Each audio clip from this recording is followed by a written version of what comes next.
Alright guys, Travis here. Ryan was asking me to describe in detail the monitor and the operation of our round baler. It's a 566.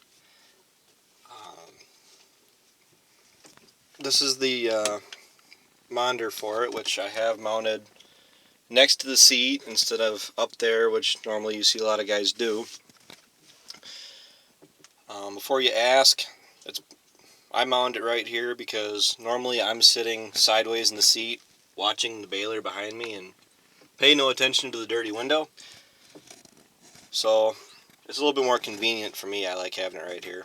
Plus all the buttons are easy to get wrapped there close. But quick overview of the buttons that I really use, even though they're kind of worn out. But over here you got plus, minus, increase, decrease. You got your net wrap, how many times you have your net wrap. I average about 2.5. Your bale counter, and these 4 buttons through here I do not use because it's for baler twine. So I don't use these, and I don't use the automatic extend and retract for twine. This is if I want to wrap the net wrap, which at the end of the day you have an odd bale. If you can justify wrapping it, we'll automatically wrap it, and plus you have times where it doesn't wrap. Now, to turn it on, you turn the key switch on, you hit the switch over to net wrap. She lights right up. Now up on top here, the gate is closed, and it'll tell you near full, when it starts wrapping, and when you can throw the bale out.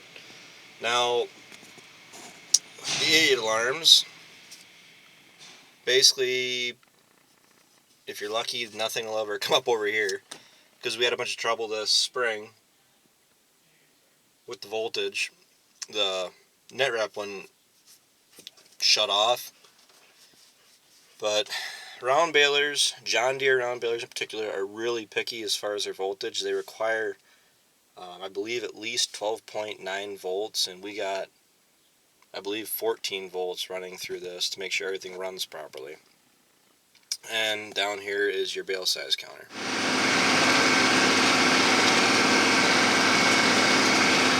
Here's my first bale that I made today. It's usually kind of tedious when you're making the first couple bales to make sure everything's going to run right, because I don't know what it is, if the rolls get damp from sitting in the shed, the humidity or what. That's why I always put talcum powder on the rolls. But sometimes if you're not keeping an eye on everything, the net wrap doesn't necessarily always stick to the bale, and you get kind of cut out sections out of the wrap, and you always want your bales to look nice.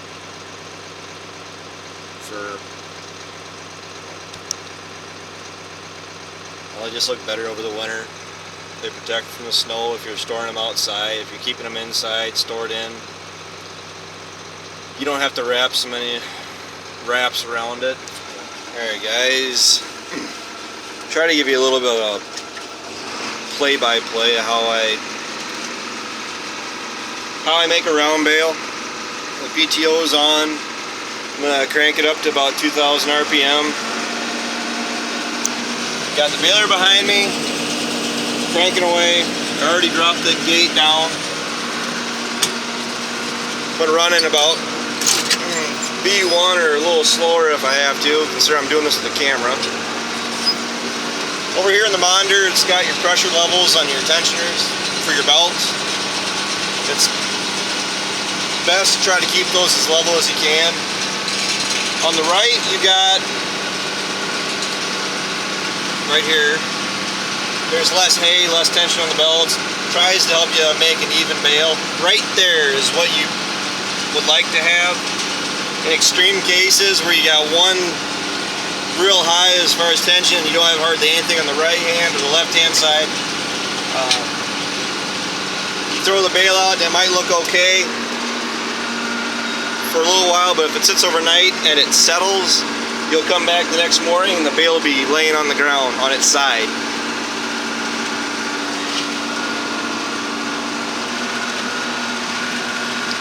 I say, I don't know how well you can see the windrow, but to adjust that, your tension or your bale tension where the hay is, you just weave back and forth on the windrow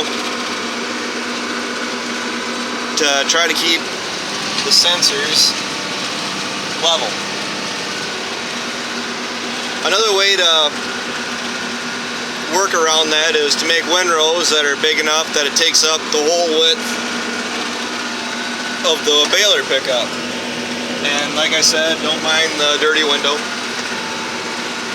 See, down here I got the bale set for 63 inches. Let's see how fast that bounces back. But when that gets to 63 inches, the alarm will go off, and it'll start rapping and tell me to back up and get ready to drop the bale out. You can see out the front window here, it's good and dusty.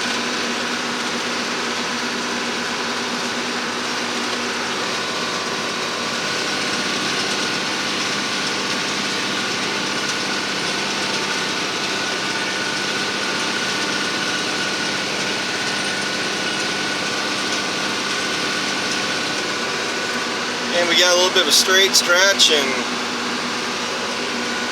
heck with it. Shift up a gear, start grabbing gears when you can, I guess. See how that steadily just climbs up.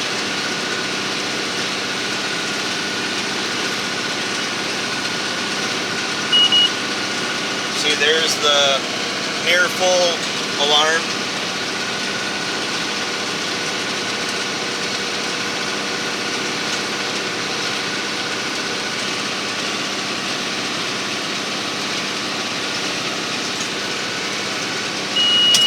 Oh, and there it goes. That indicator right there says the wrapping is started, if you guys can't quite see that. And boom, just like that. It's telling me to drop the bale out the back.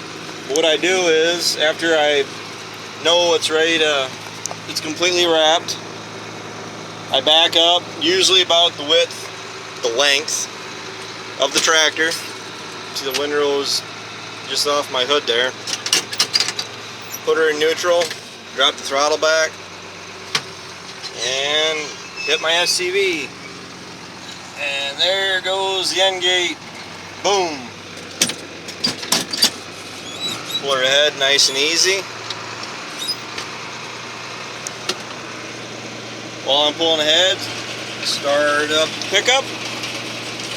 And once I'm fairly confident in my abilities, I drop the end gate down.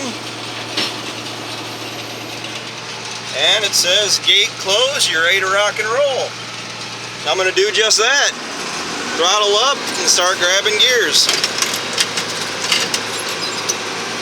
B2.